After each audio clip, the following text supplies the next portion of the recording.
Hey, everybody. Charles Hoskinson here, broadcasting live from warm, sunny Colorado. Let me grab my microphone.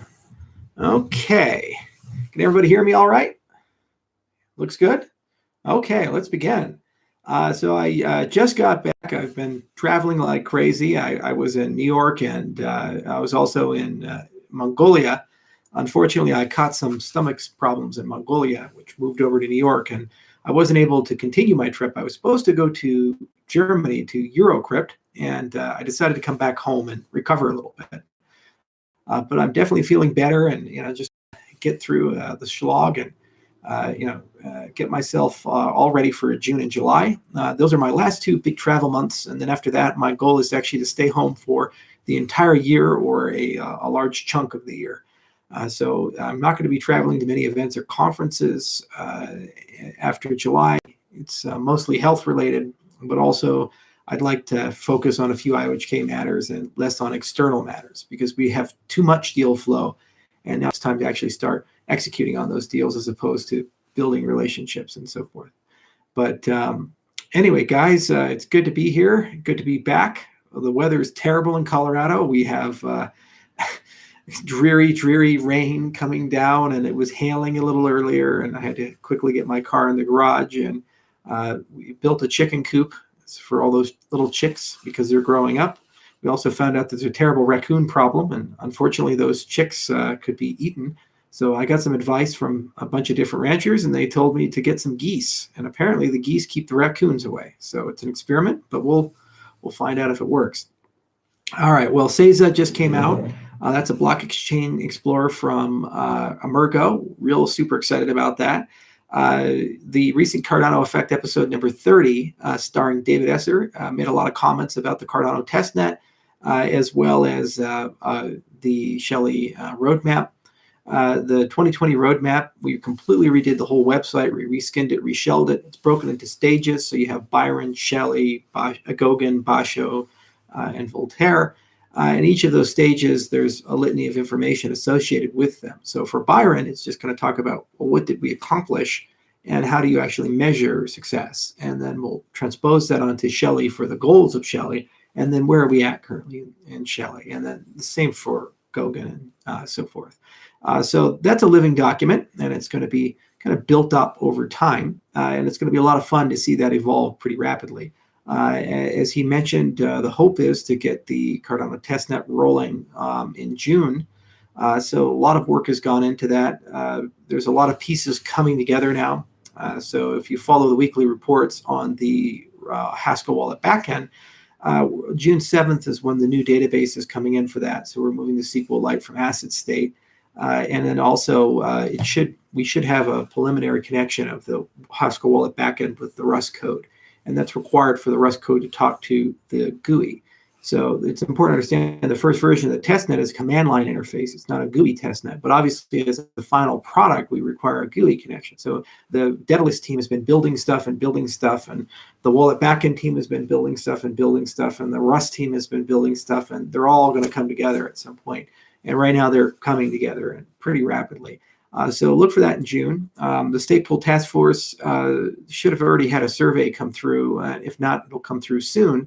But basically asking people their level of technical competency, where all these other facts and circumstances behind where they're at and what they want to do and how much they want to invest, and if they want to run a professional stake pool or something for their personal ADA. And the hope there is to be able to create a nice candidate set for the first beta that we run. Because we're going to work very, very closely with that initial group of beta testers to run a bunch of scenarios and hopefully be able to get a better understanding of what we did well and what we didn't do well. We've also been in discussions with Kadelsky about how we're going to do an end-to-end audit of the entire Cardano stack. There is enormous amount of code that we've written, a lot of new code, and it's good code. We're very confident in it. But one of the hallmarks of our entire ecosystem has always been peer review. And so as a consequence, we believe very firmly that you need third parties to analyze the code and make sure that the code is free of security issues. So Kadelsky is our preferred auditor. They did the auditing on the Cardano Rust side for Icarus and Yoroi. They also did the auditing for Mantis, which is our version of the Ethereum Classic client. So we're going to re-engage them and have them systematically begin an end-to-end audit of the entire Cardano stack that we've re-implemented for Shelley. And hopefully we'll get a clean bill of health there. But that process is ongoing, and it take a little bit of time, but not a huge amount. Generally, these audits take about 3 to 6 weeks. It's just a question of when is the code frozen enough that it makes sense to audit it prior to rapid changes. But a lot of things have solidified, and so it does make sense to begin that audit. Specifications are all done. Now they're living documents, so they're being upgraded as we decide to tinker and discover new things.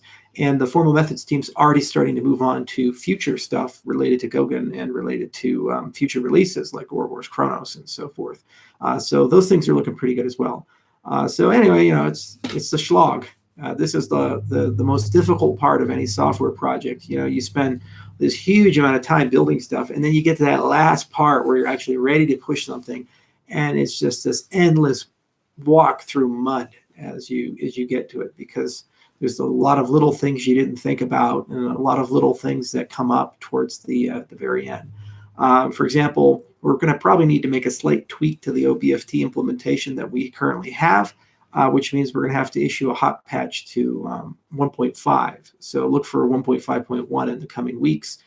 This is kind of the last mile before we switch over to OBFT.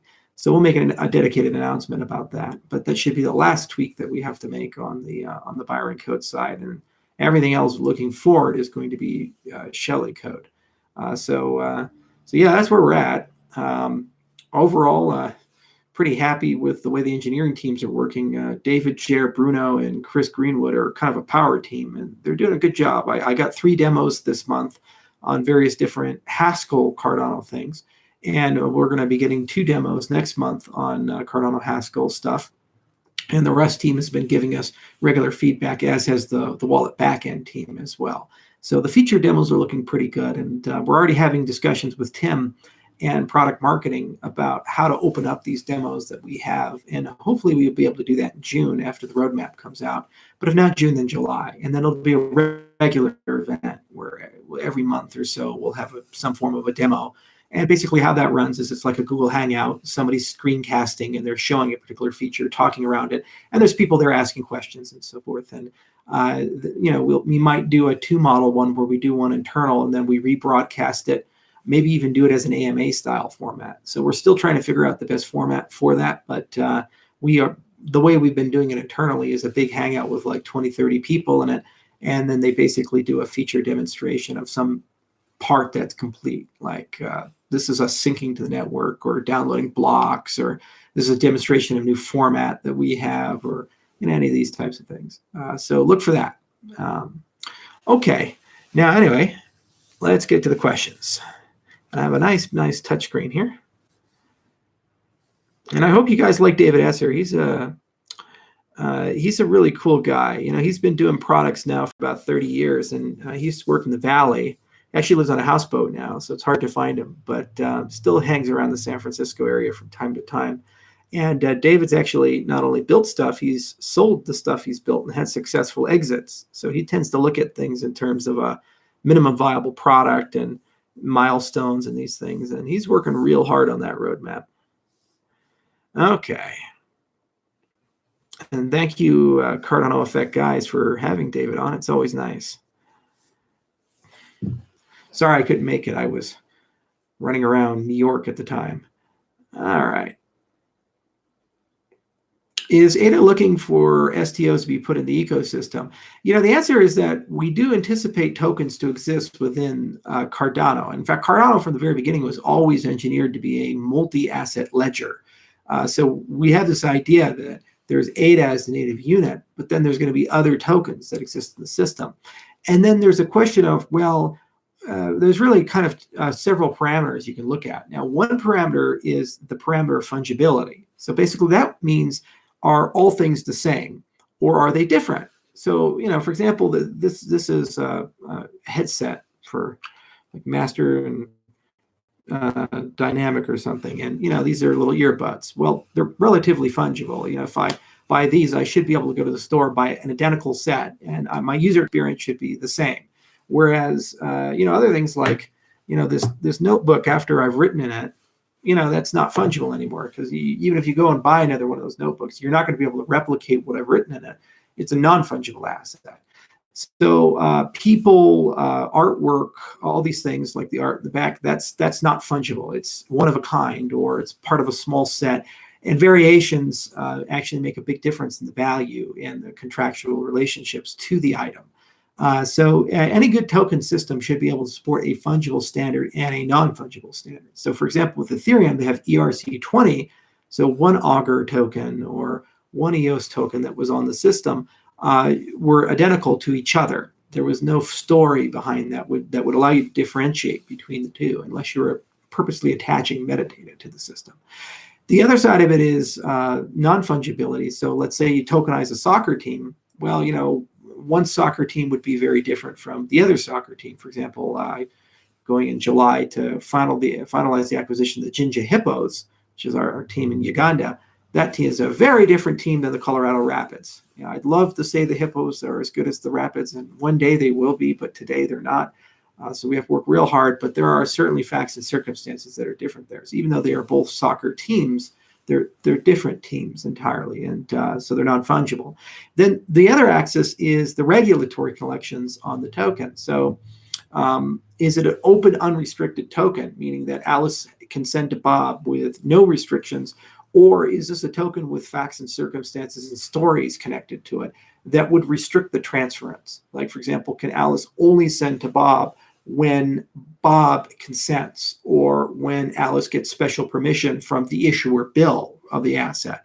And when you start wrapping some of those terms and conditions into a subset, specifically to complying with US regulation or European regulation or some regulation for securities laws, we tend to call that a security token. Now, you can have a fungible or a non-fungible asset that is a security. For example, I could securitize one of those paintings behind there. That would be a security related to a non-fungible asset, or a revenue flow associated with a patent portfolio. Patents are not fungible. Patents are different, but it's still a security nonetheless. Or you can securitize shares of a company or a mine, and that is fungible. So you can live in any of those categories in that grid. Now, the question is, will Cardano support, it's not Jinja, it's Jinja. Jinja is a city in Uganda, Jinja. So will Cardano support a security token standard? And the answer is yes. We've always desired to support a security token standard. But the question is, where will these security tokens live? Second, what jurisdictions will these security tokens be resident within? The problem with securities laws is securities laws do not respect global boundaries. There's no situation where you issue a security, let's say in the Marshall Islands or Bermuda, and then that suddenly is a global security, and the US government says we accept those standards behind it and those terms and conditions. No, they say, if I have that security, if you bring it into our borders, you're now under US law. I don't give a shit about the Marshall Islands or Bermuda. You're going to have to comply with our standards. And then when you move from the United States, let's say to Germany, it's a whole nother conversation. So we anticipate the types of securities that IOHK will be working with our partners, and what Cardano will be doing are going to be securitization of assets within operating domains that we happen to be in. Mongolia, Ethiopia, Uganda, these types of places where there's a lot of SMEs that want to securitize. There's a lot of natural resource and IP to securitize. There's a lot of revenue claims to securitize. Like we could work out a deal, for example, where we could have a tax issued in, let's say, Ulaanbaatar in Mongolia to do an urban transportation system.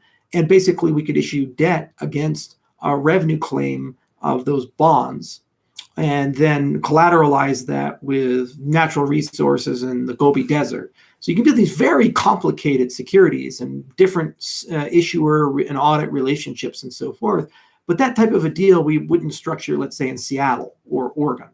So when you look at things like Polymesh, the other thing I work with, it probably will be better suited, in my view, for the traditional securities markets, probably dealing with smaller verticals because those are always the first movers. But I don't imagine they're going to be running around Namibia or running around Western Sahara or something like that looking for interesting prospects. It's a little bit outside of that team's domain, whereas that's exactly what Cardano is built for, and those are the operating domains that were built in.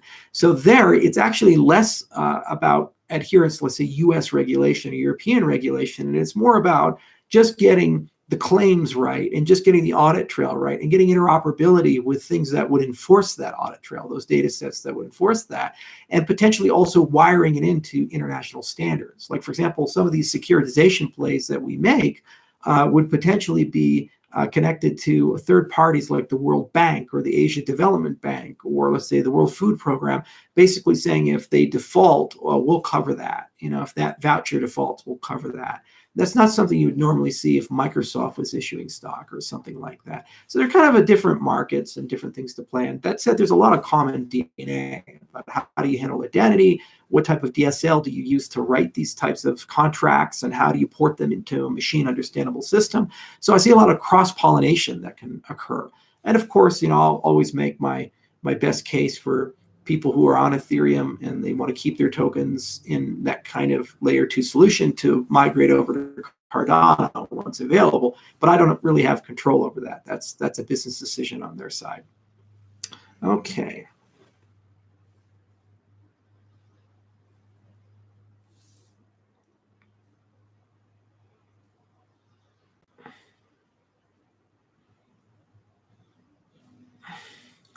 Charles, you know that Cardano is your last chance in the crypto world, right? If Cardano fails, you are gone for good in this world. No hard feelings plan, just being realistic. Okay. It is an interesting thing when you think about legacy in this space.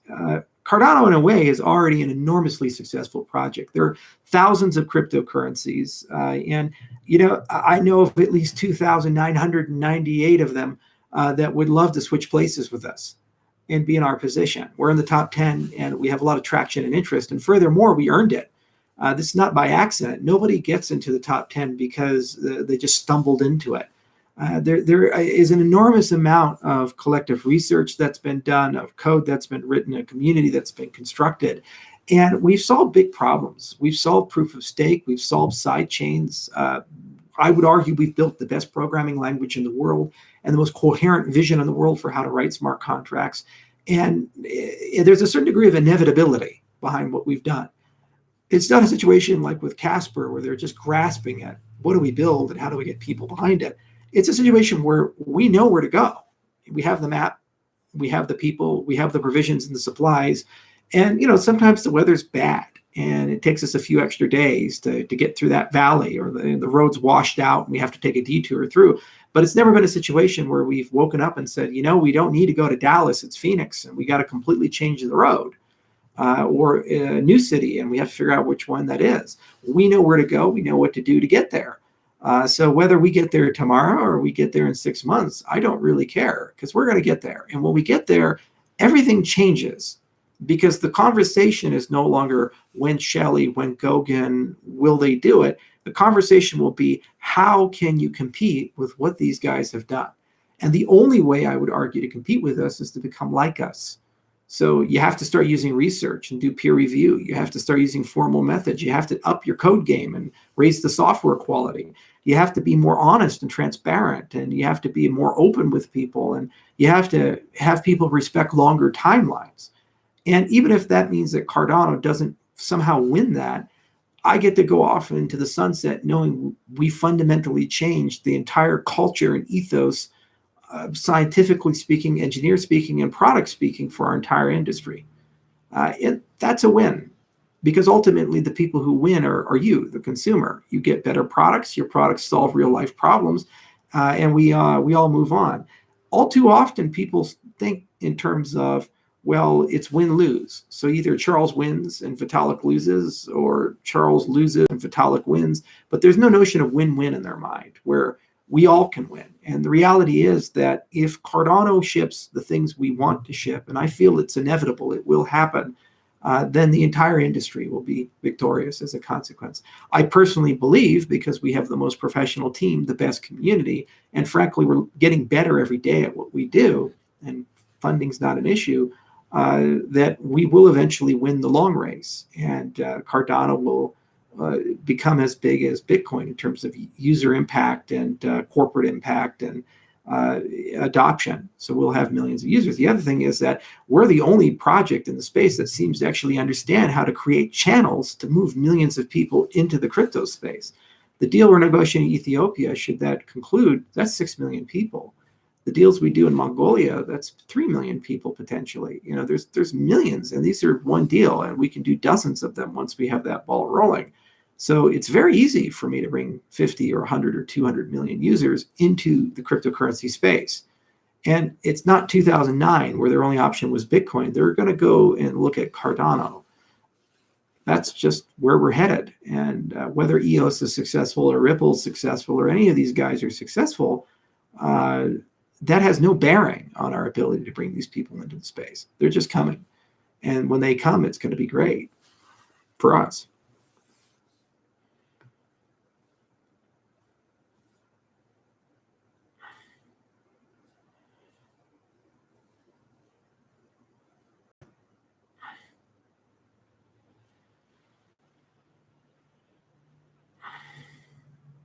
Can you please discuss solo staking? How do you do it? How much required to solo stake? So, you can register a stake pool and delegate to your stake pool. Now, if you have to be above a certain threshold for that to make economic sense versus another stake pool. But the point is that anybody can solo stake. You can always register your own stake pool, and that's done on the blockchain. And I don't believe there's a minimum amount, or if there is, it's like super, super small because it's a transaction fee. It's just a parameter that's set in the system. And you're always in control of that. So if you want to have a private pool and stake, that's your decision, and no one can stop you. And basically, that's the way you go. So anyway, that's how solo staking works. And an extension of that is if you put a coalition of people together and you form your own stake pool service, you can probably make some more money. But you're providing a service to the system. And then eventually, when we put layer 2 protocols like interoperability bridges or computation as a service, lightning nodes, these types of things, then you start looking at it as kind of a infrastructure as a service system as opposed to a staking as a service system. So what nice part about stake pools is it kind of creates heterogeneity in your system. You say there's these group of people around who are paid to be useful for your applications and for the system.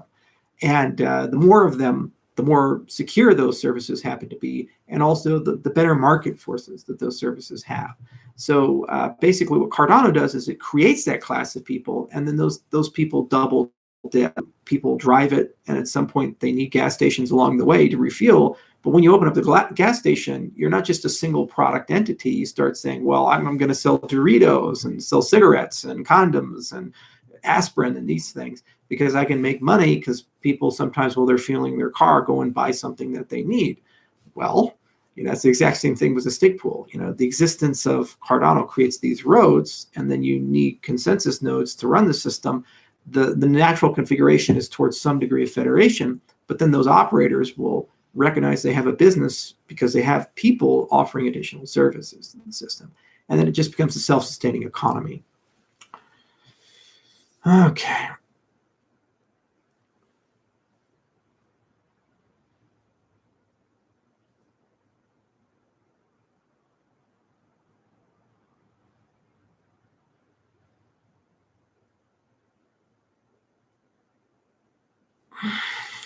What U.S. universities are currently collaborating with IOHK and Cardano project? Well, we tend to work with individual professors at U.S. institutions. We don't actually have a U.S. research lab at the moment.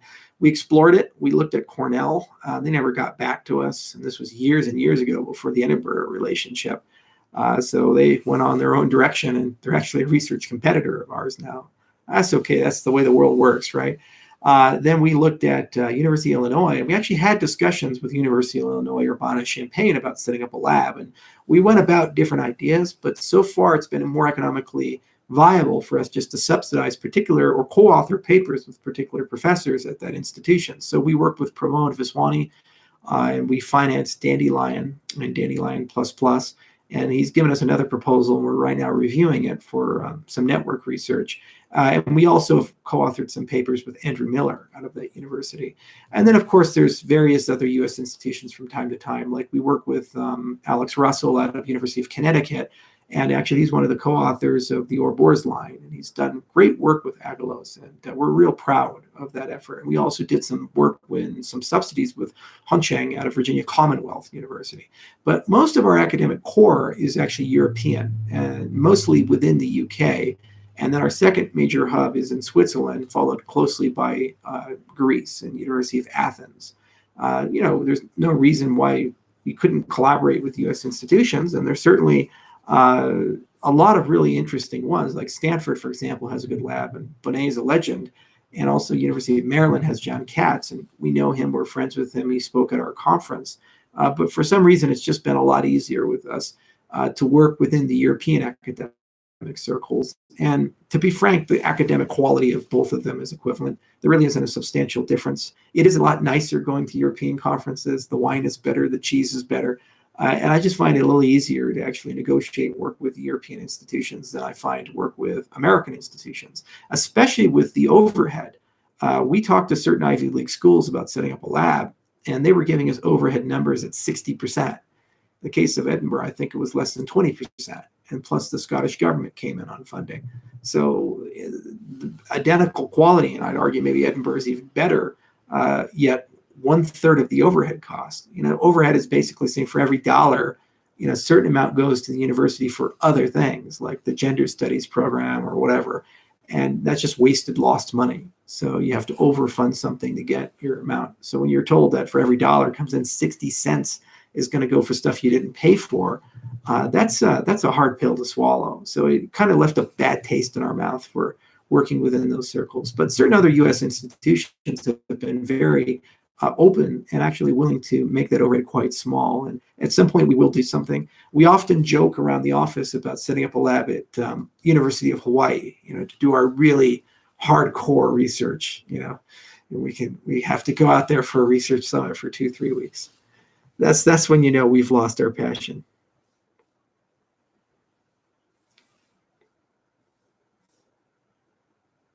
No, I'm definitely.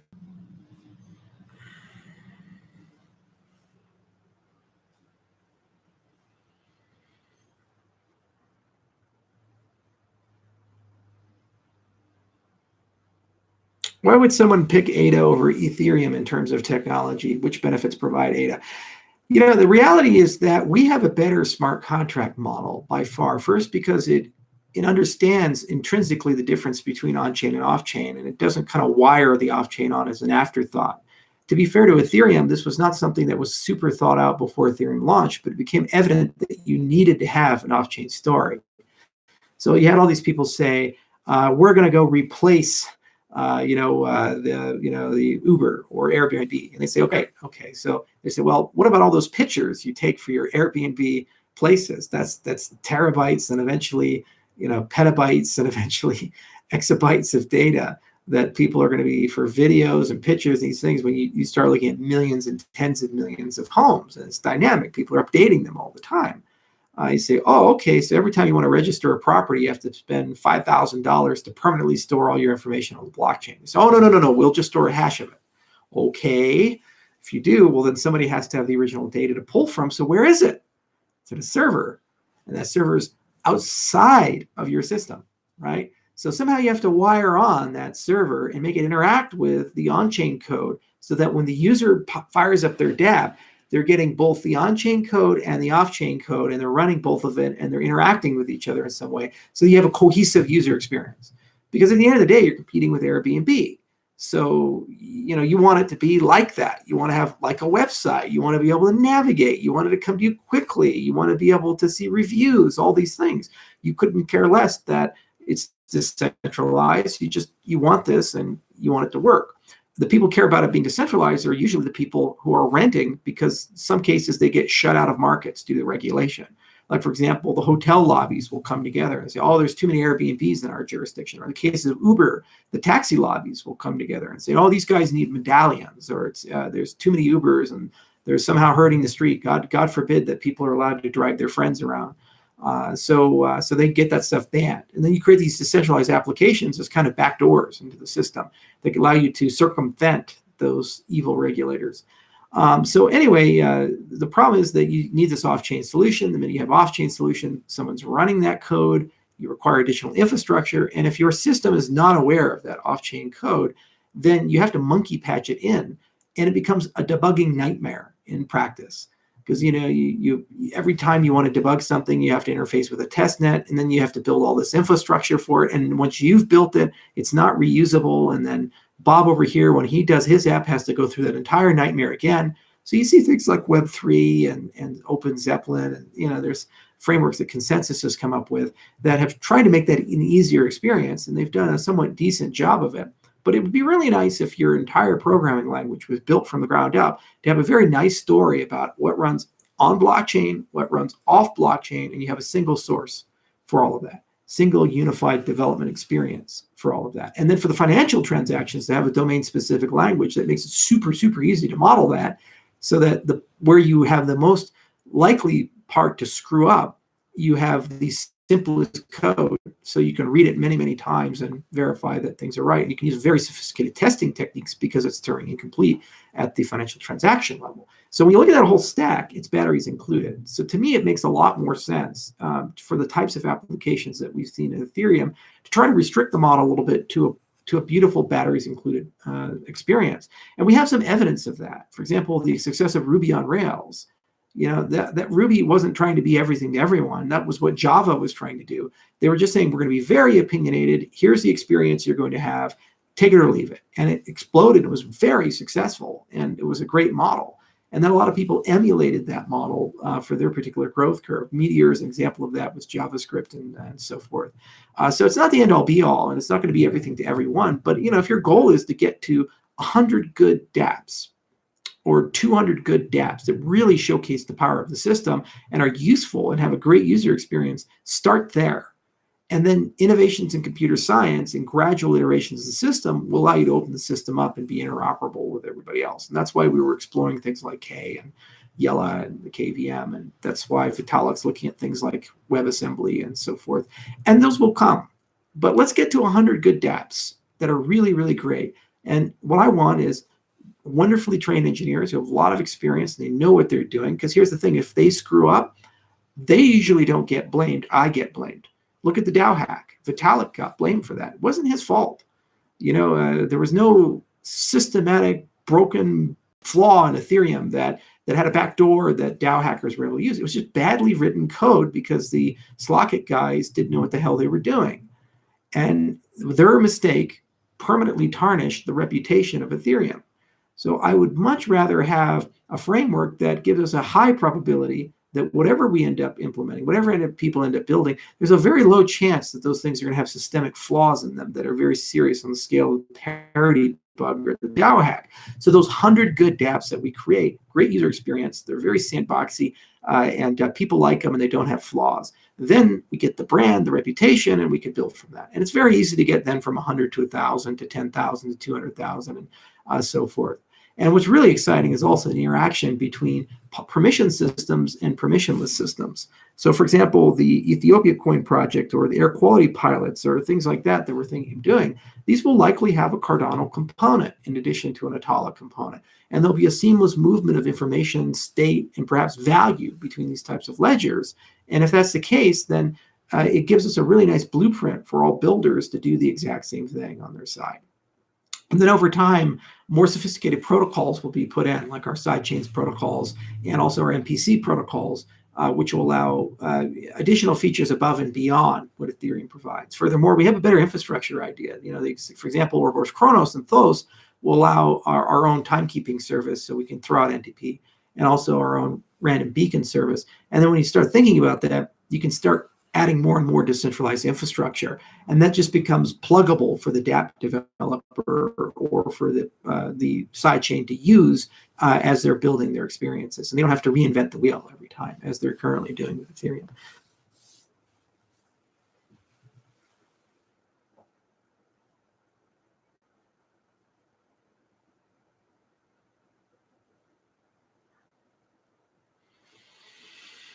Mm-hmm.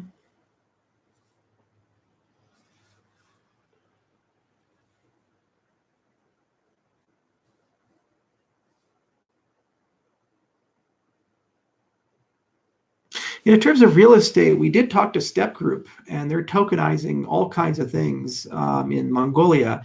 So they're working with Trust Chain over in Korea. So there's a joint venture of two companies, Step Group in Mongolia and Trust Chain in Korea. And in that particular case, it's a really interesting play, and we've learned a lot about what they want to do. And I would really love to see them bring that to Cardano. So we're in discussions, but nothing to mention there.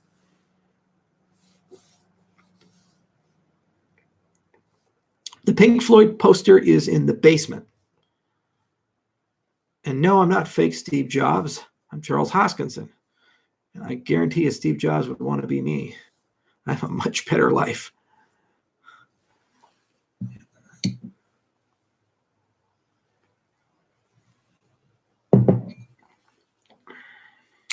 Charles, do you do some sports? Give the brain some rest sometimes. You know, when I was younger, I did Taekwondo, and I also ride horses.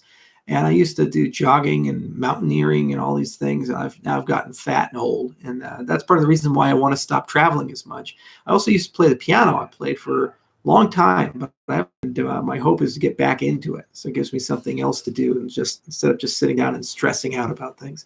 I got a Yamaha Clavinova CVP 709, which is like the best keyboard you can buy. And it's got a grand piano action, and it sounds exactly like a Bosendorfer Grand.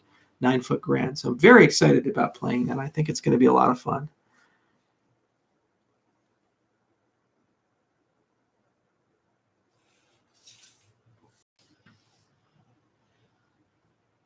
Is riding horses exercise? Absolutely. Absolutely. You have to keep your posture while riding. It's a lot of work. And you talk to anyone who rides horses professionally, and just look at them.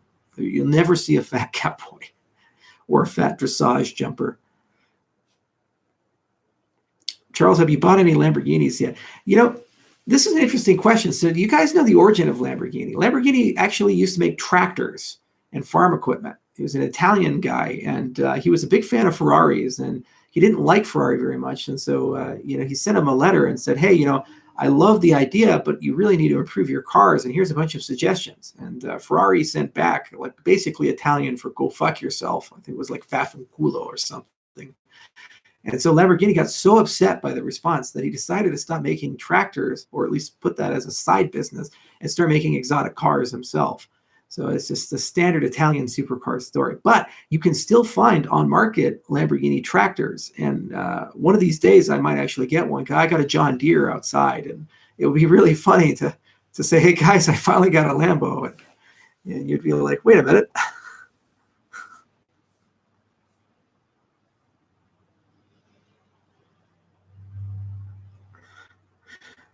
It's not a Lamborghini. Charles, have you tried jiu-jitsu? A lot of my employees love jiu-jitsu, and they're working real hard at that, and they're pretty crazy. The thing is, there's this road you go down with jiu-jitsu, and you start listening to Joe Rogan and Jocko Willink, and even Sam Harris is doing it now. And once you're a jiu-jitsu guy, you're just like, there's no going back, and you're stuck in that realm. And I think for the sake of our ecosystem, it's probably better for me to stay out of jiu-jitsu for the time being. But my director of engineering does it, and there's a lot of other people who do it as well. And you guys totally Google Lamborghini tractor. You'll see what I'm saying. They're pretty sexy tractors, actually.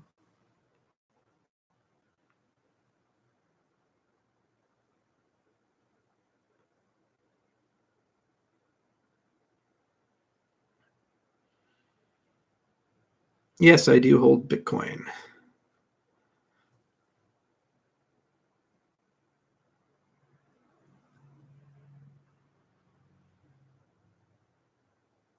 And keto does work.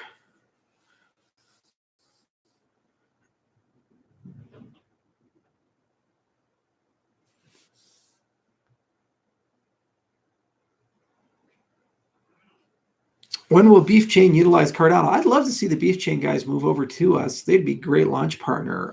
Tyler's a wonderful guy. He's got a 10,000 acre ranch out in Sundance. He's a proper cowboy. He's rail thin, tall as hell, got this big ass hat. We'll probably go up and see him this week. It's an easy drive out there. And we'll also talk to the University of Wyoming guys while we're there.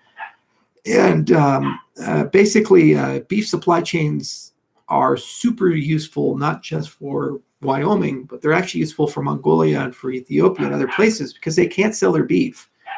Basically, you have to prove certain things about the quality of your beef, about your use of antibiotics, these types of things before you have access to U.S. markets or other marketplaces.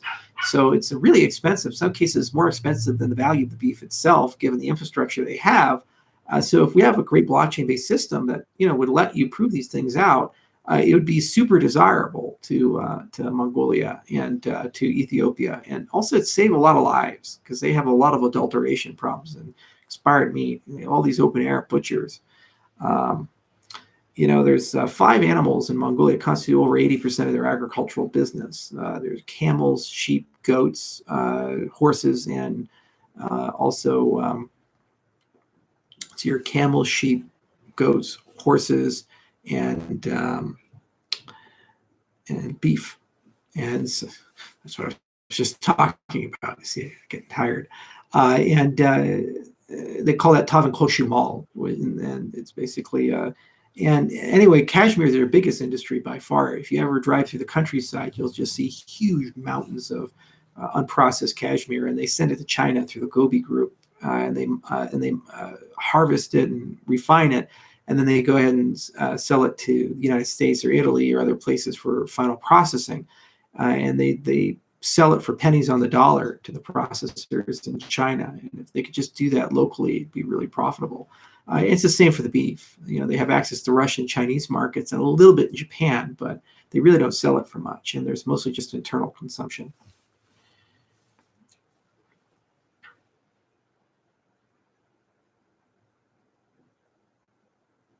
Okay, what do you got here? Dave Kleiman is not Satoshi, nor is Craig Wright. At some point, I'll get sued.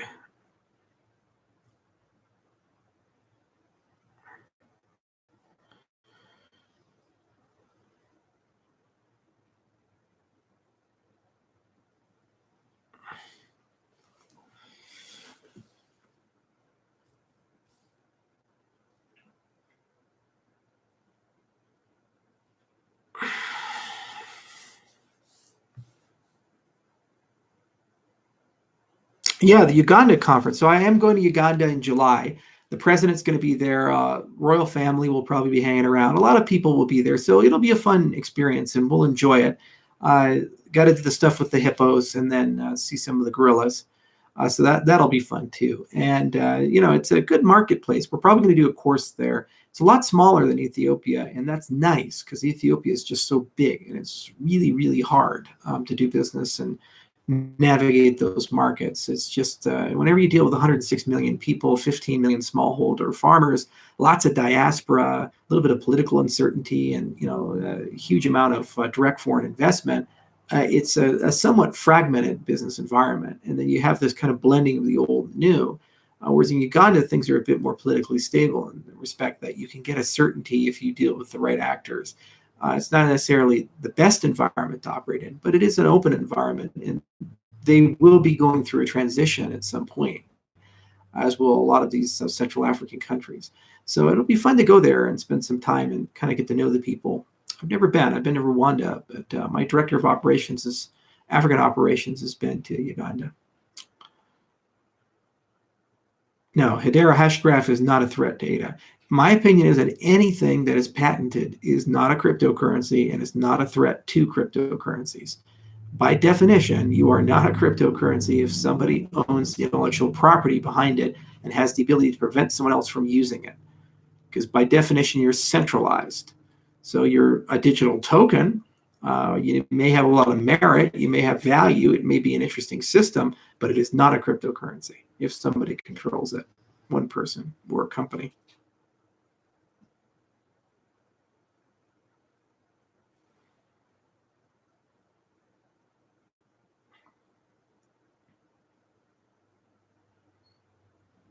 No idea what Definity is doing. They tried to poach a few of our people unsuccessfully, and I guess they're writing some Haskell code. Be nice to co-author some papers with a few of their researchers. They have some good people there, and Dominic's a smart guy, but they don't talk to us. I used to talk to him all the time. And then he got famous and rich, I guess. You like the Tangem card? I'm glad you do. And it's just going to keep getting better. They got some good funding.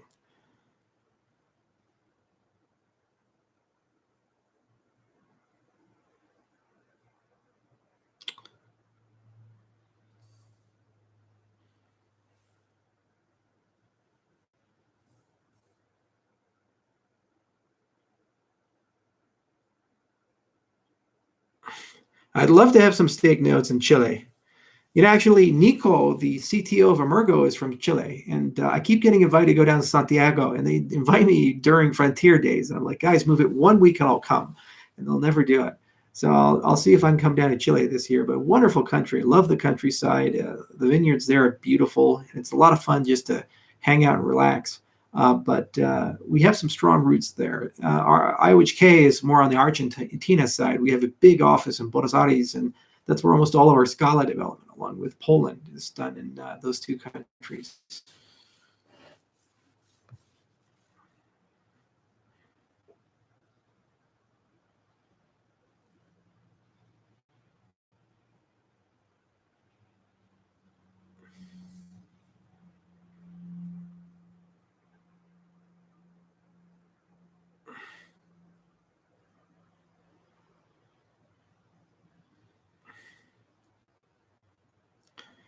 Hardware engineer from Israel. I would like to know how I can help the EDA team. I will be in Israel soon. I will be in Tel Aviv, I think the 3rd week of June.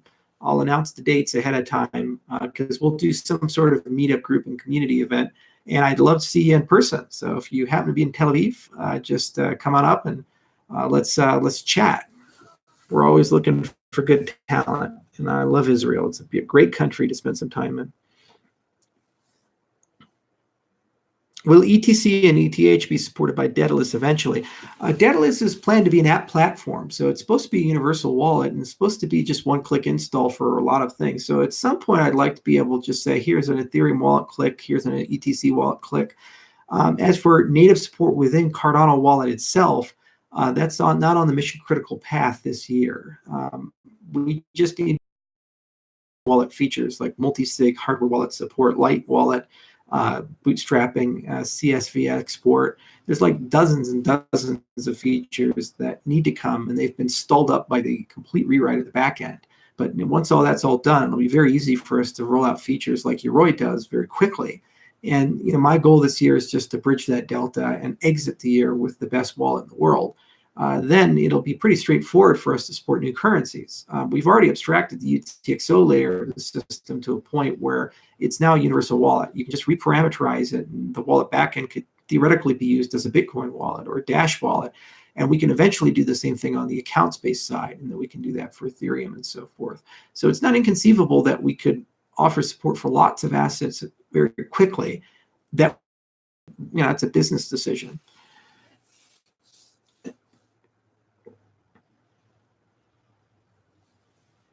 And Nostra Adadamus, you in the chat, man? Saw you a little earlier. You always give me a question, and I love answering these questions. And I only got time for one more.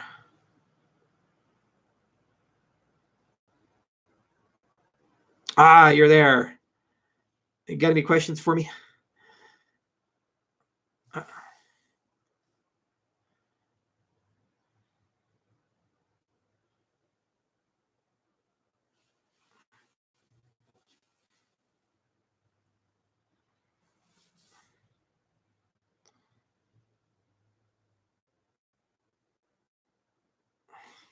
More than 50 countries visited and hundreds of interviews made. What question was never asked and you dreamed to be asked?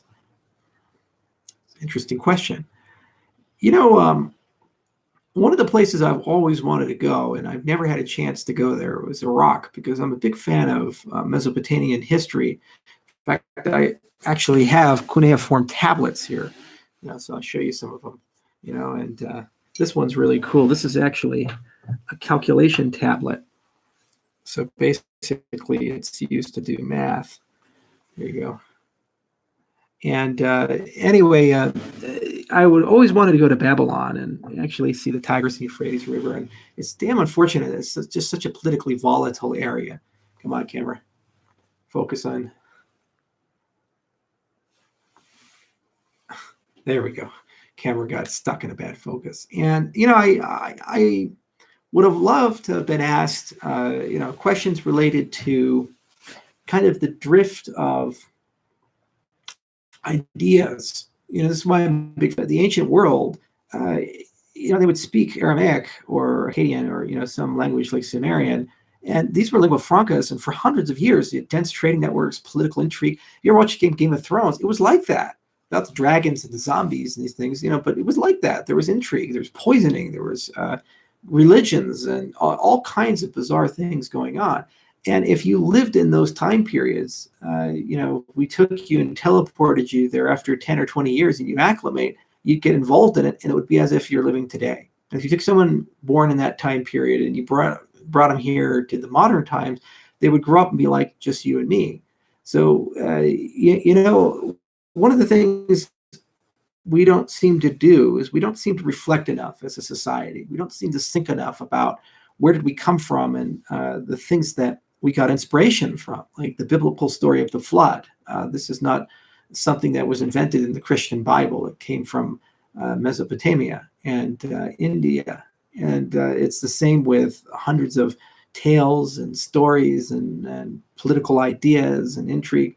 Babylonians even had a very sophisticated math system. They used a base 60 numbering system instead of a base 10 system. And it led to some very interesting calculations that were pretty good for geometry, but not so good for arithmetic.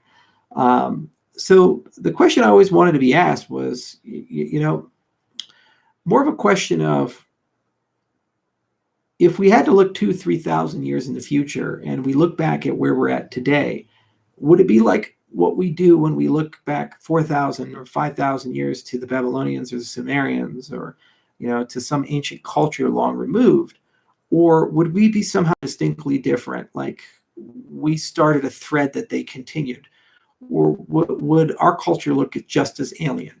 And I guess the meaning behind that question is, are we on the right path? Are we on the right thread? Or is this just yet another series of social experiments that we're conducting? Now, the problem is with the way the world works right now, we're not on a sustainable bend, and this is a little disquieting. What we're doing will eventually burn itself out from an environmental perspective. We're overpopulated. We produce an enormous amount of waste, where most of our energy comes from non-renewable sources. So this, even if it lasts 1,000 years, it's not going to last 10,000, and at some point we're going to burn it all out. So the great challenge is, can we have a social innovation where we reach a steady state where we're able to sustain what we have and then thrive from what we have and not destroy the entire planet? And the other great challenge is, can we get to a point where things become cumulative instead of cyclic, where we have a rise, a height, a peak, and then a fall, the dark age? They always blame the sea people for that in the ancient times, and the barbarians for that at the fall of the Roman Empire. But can we get to a point where now we have some certainty that tomorrow will always be a little better than the day before? I think that's the great challenge, and I think it's something that people don't think too much about. Most of the questions I get stem around, will I get rich? Or stem around, how do I live a good life and be happy? Or they stem around, how do I learn this particular skill, or how to code, or to do this, or stem around some piece of life advice. But I get very few questions about the meta or the abstract or the what does it all mean and where are we going, or an attempt to relate what has come long before, thousands of years before, to where we're at today, and trying to understand and project where will we go into the future. And these are just such rare conversations that I treasure them like great gifts. And they're pretty magical when they're held well. And every now and then you read a great book like Homo Sapiens or Homo Deus, and it gives you kind of a license to go explore and talk about these things. The future is going to be very complicated. We're stepping into a world where people aren't going to lead things anymore.